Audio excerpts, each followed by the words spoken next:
Hey, and welcome to Movie Thoughts. And today we are going to be reviewing the second movie of a back-to-back screening I did the other night, with the first one being In the Earth and this one being Late Night with the Devil. I actually watched this one first, but this will be episode 2.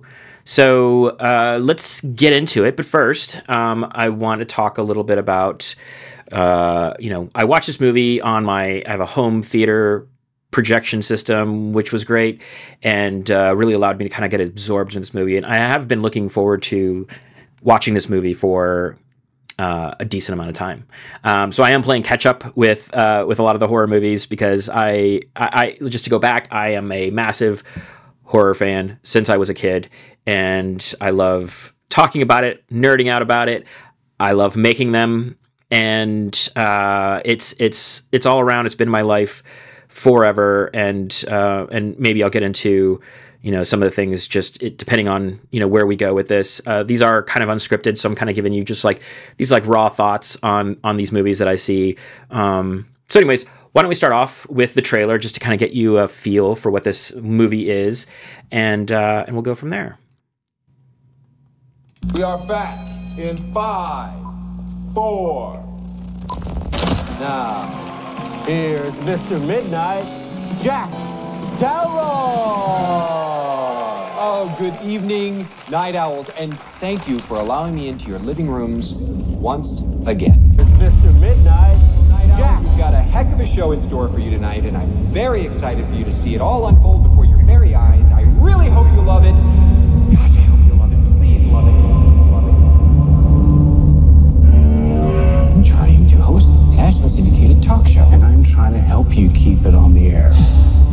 We all know how important it is to keep our sponsors and affiliates happy, but in my humble opinion, there is only one person who really matters in this whole darn crazy business. And that is you, our viewer. You're meddling with things you don't understand. Whoa! Now, as you know, here on Night Owls, we think it's very important to keep an open mind. Please welcome Dr. June Ross Mitchell and Lily, the young subject of the book, Conversations with the Devil. I really don't think it's a good idea, Jack. She's becoming more unpredictable. That's a good thing. That's why we still do live TV. Ladies and gentlemen, please stay tuned for a live television first as we attempt to commune with the devil.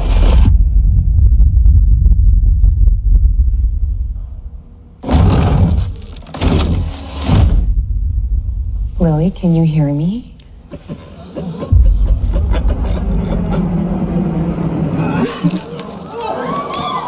Good to see you again, Jack. Lily, return to me. It's a great This trailer. isn't about ratings anymore. No one's going anywhere. How could you let it happen, Jack? How could you let it happen? Please be warned, anyone with young children in the room. What you're about to see You okay, Jack? is profoundly disturbing and shocking. You get out there, Mr. Midnight, and you knock him dead. And there it is. I love the aesthetic. Let's get back to here. And so yeah, Late Night with the Devil. So this is directed by Colin and Cameron Cairnes. Cairnes brothers. Also edited by them. And cinematography by Matthew Temple. So the movie was a lot of fun. We'll start with that. They nailed down the aesthetics of 1977. So let's get into a little bit about what this movie is. Obviously, it's in the title, Late Night with the Devil. So it's a late night talk show host that they encounter, some type of crazy demonic possession, and everything goes crazy. It's like a cross between Exorcism and Network, maybe. It kind of fuses in a few of these like really interesting ideas, and I'm going to get into just a little bit of spoilers. So I apologize for that if you haven't seen this movie yet. This movie came out last year, 2023, and I encourage you to see it. So the movie starts off with this really great intro. So it kind of gets you into, you know, I think they did a really great job of getting you into the world of what this is. And there's like this alternative history with you know, this competing late night TV show host, and they're, you know, trying to get up in the ranks, and there's some interesting things where they include how he has sold his soul, and so they infer, well, they don't infer, it's actually pretty direct about Bohemian Grove, so they include this kind of like Bohemian Grove element into it, that potentially Jack has done everything he possibly can, Jack being the lead host of this show, played by David Dastmalchian, and he is great. And so, anyways, we go back to the beginning of the movie, and you get to see kind of like his rise and fall, and rise, and then ultimate fall. And so he has a really catastrophic event with his partner, his love of his life, dies to cancer, lung cancer, and then we start off with that. So it's kind of like it shares some twisted similarities with like Pixar's Up, and I think they did a really great job with setting that up. They did a really good job with you know, getting you up to speed with where this film is and where it takes place, and then it sets up this, and here's the footage that was never released or was never to be found, and then we get to see it kind of happen in real time after we have just gotten kind of a long kind of catch-up period of where we are and why we should care about this character. So they did a really good job with setting up why we should care about this character. I do love kind of like, and I wouldn't consider this so much found footage. It doesn't have to fit into that genre. I think this is a really, really great way of this possible like what if scenario done through media, done through the aesthetics of things we've known, you know, from watching television and even seeing what late night shows are today and where they've come from, like the Johnny Carson days and things like that. And, you know, this is the what if somebody actually was trying to have their comeuppance, and this is just the craziness that ensued by, you know, literally introducing like the devil into your life. So it's like famous at all costs, you know, having this like Faustian deal to, you know, what would you give up for fame, so to speak. So there are those types of, you know, narratives that kind of go along with it. So, you know, right off the bat, I encourage you to watch this movie. I think it's a lot of fun, and they do some really fun, you know, there's some fun characters in it, and they do some really good things in the movie that allow you to kind of like question and then not question, and then, you know, there's the skeptic that comes on, who's played by Ian Bliss, I believe, Carmichael, and such a good, like, pompous, like, you know what the arc is going to be. If they're going to set anything off, if they're going to set anything up in this, it's like you hate the skeptic who doesn't believe anything, who is cocky about like it's everything is pure science. It's completely logical and can be explained, and it's a great, you know, character to put into this mix. Along with the true believers and the people that have, you know, tried to say like, look, there is this other element to things. There's you know, the call him the sidekick, but Gus, who is this character that's, you know, the one that's like kind of like the announcer, the narrator, or not the narrator, the person that kind of you know, is the sidekick. I don't know. That's probably the best way I would explain it right now. He does a good job of like being, you know, so much on Jack's side and kind of being there for him, and, you know, he's a great character to see that. And then when shit hits the fan, he's like, you know, go with God, like this you shouldn't be doing this. And so there's a lot of interesting arcs that I think are very fun to see play out. There's some of the violence in it, some of the things that happen are wild and loud, but what the cool thing is they don't give away too much until it's actually needed, and I really appreciate that with this. I think they allowed this movie to breathe in a way that is you're going through and you're watching some of the elements. They do these cutaways where once they have to break for a commercial, we kind of cut to this. They're kind of like behind the scenes of what are they talking about and why. I don't know that I necessarily needed that. I wouldn't mind staying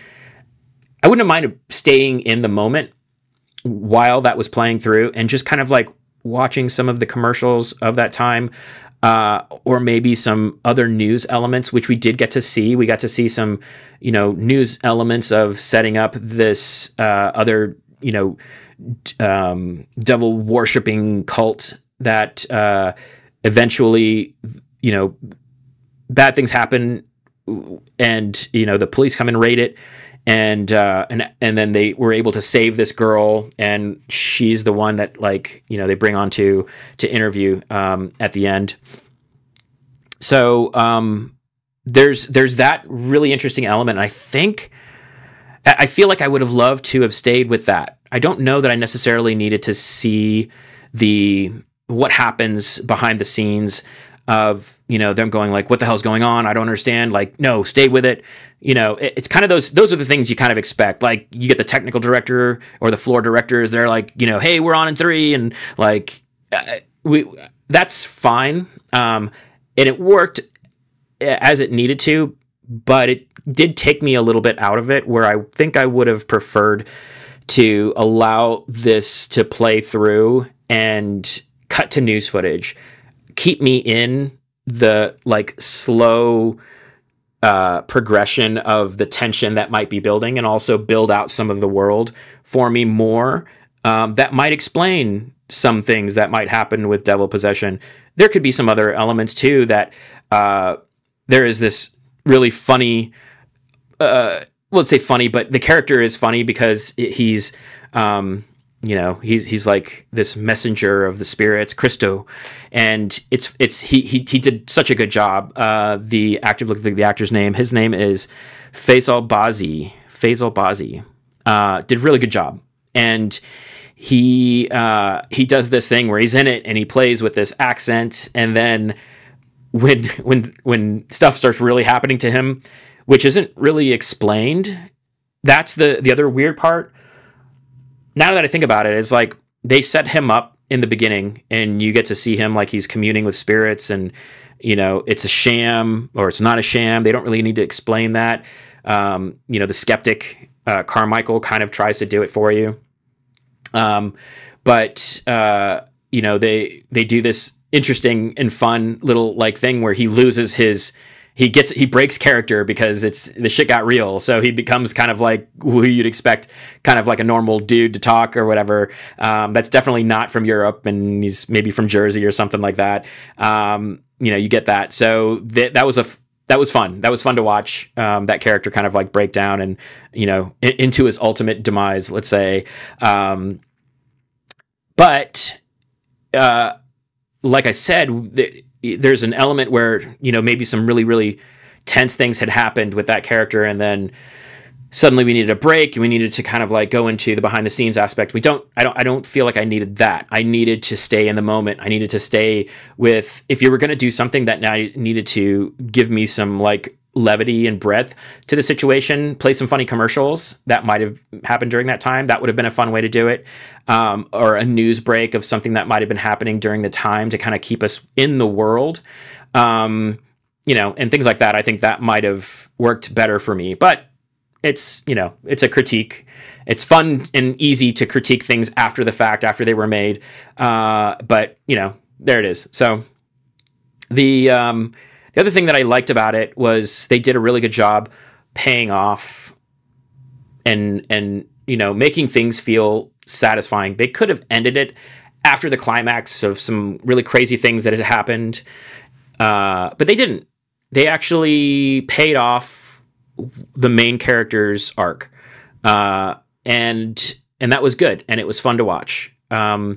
So, like I said, the main character, was wrapped up in the Bohemian Grove, and so the show is called Night Owl. So it, kind of like brings you back into like the mythology of the owl at Bohemian Grove that everybody seems to worship, but they don't quite get into more into the Bohemian Grove, except that really famous people had gone there, and then that's how they get their power in media and politics and that. So maybe truth is stranded in fiction. I don't know.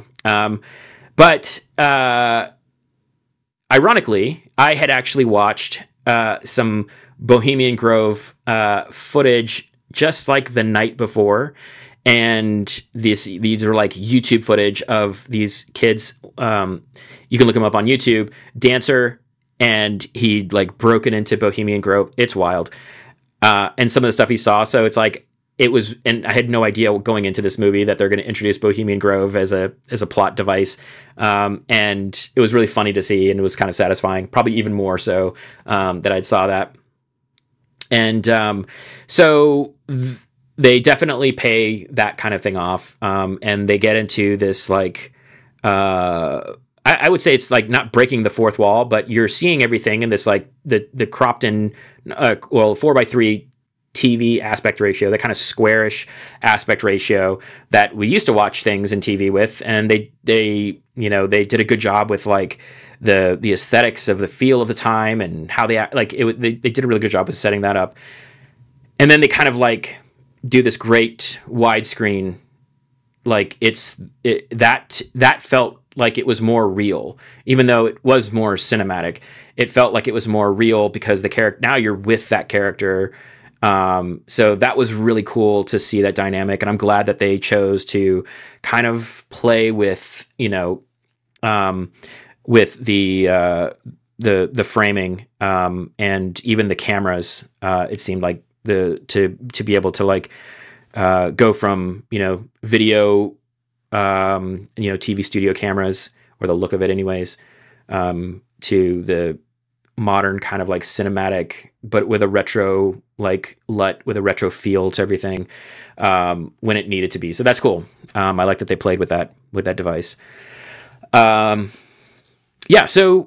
I don't necessarily want to go into all the different scenes and plots and things like that, because these movies should be experienced. They should be talked about after the fact, and it's fun to talk about after the fact. And I hope this is something that encourages you to go out and check this movie out. It's super fun. I think it's playing on Shudder now. I rented it on Apple TV, and it was worth it. It was a good time, and I hesitate to think about a lot of movies that do things that kind of play with our modern media, because there are so many avenues of what horror can go to now, because we have so many more avenues of distribution, and it's really fun to go back and play with the what if of the past.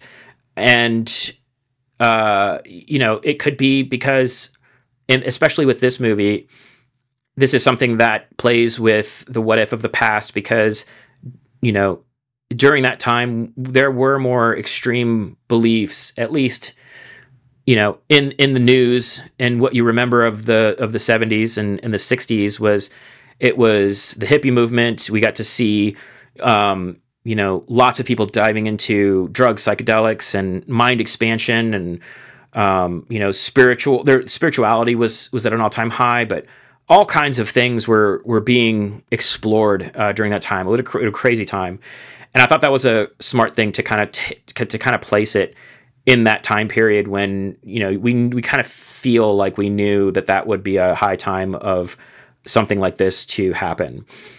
Obviously, like there's a message of like the devil being in the media, and there's there's elements of what the media can do as it like there's like pre-programming or constant like media programming that this does to the audience, and they play on that really well. There's a great scene in there with worms. When you see it, you'll know what I'm talking about. That kind of play it off. So they did. It was smart. It was smart. It was fun. and it worked. It worked really well.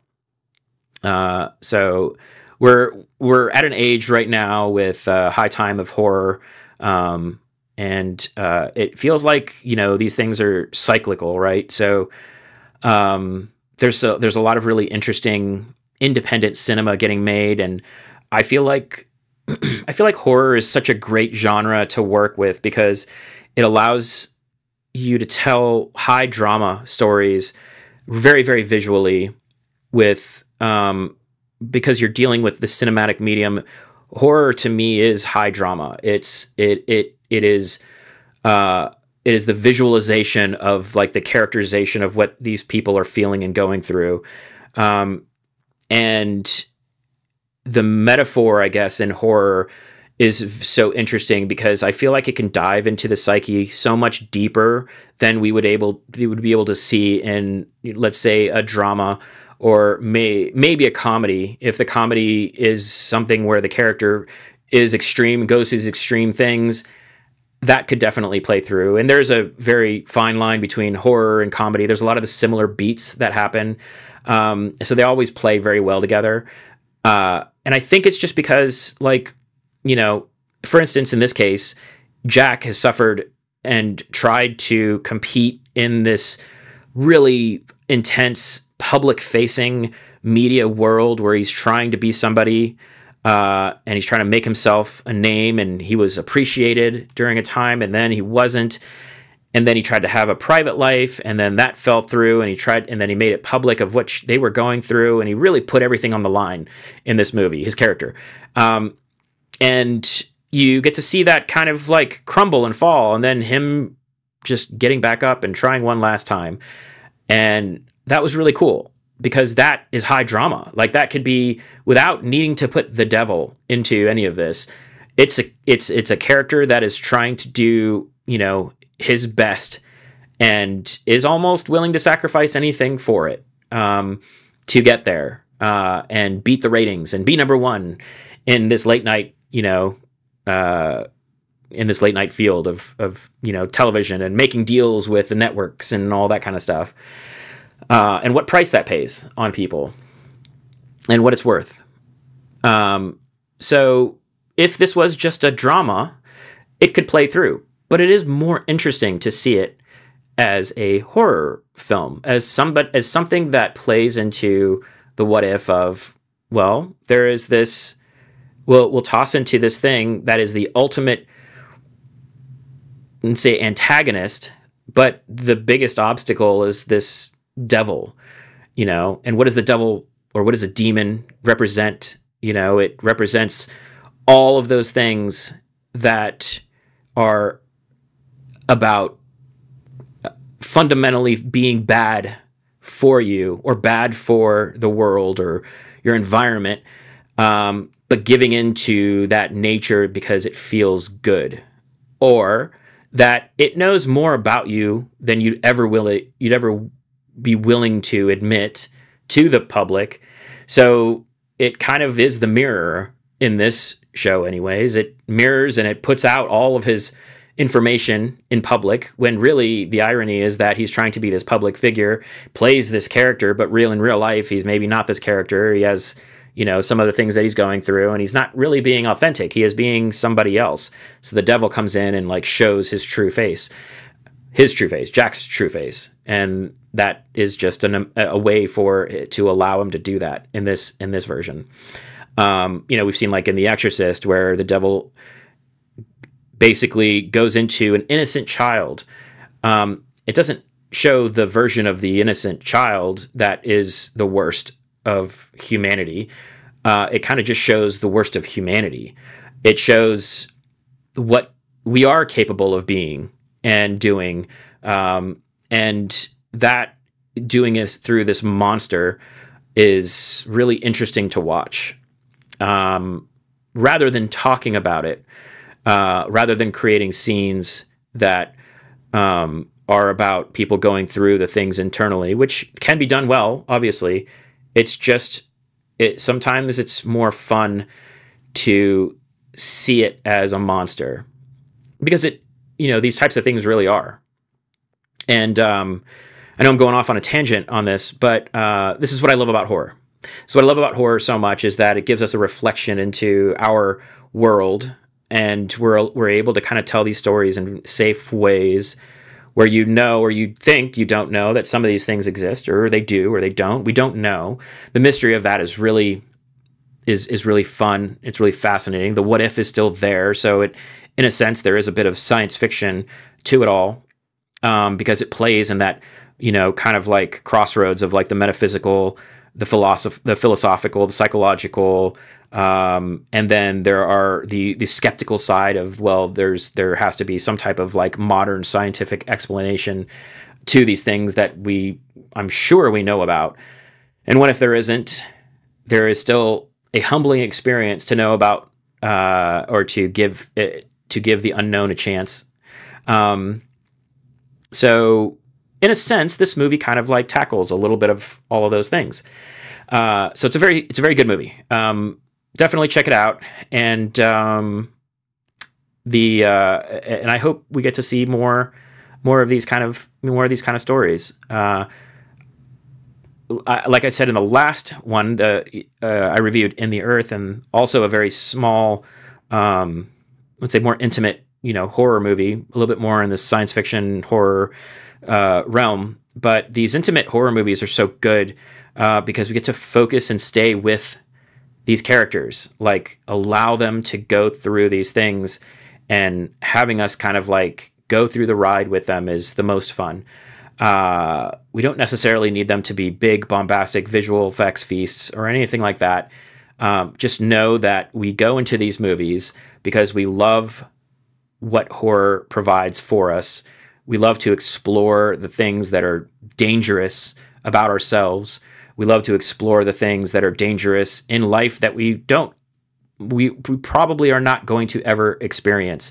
Most of us are not going to experience, you know, going face to face with a demon or a monster or anything like that. But there are horrors in nature. There's horrors in life, and there's you know, there's pain, and a lot of that. We can deal with these things in safe ways. And now we're dealing with the horrors of the media.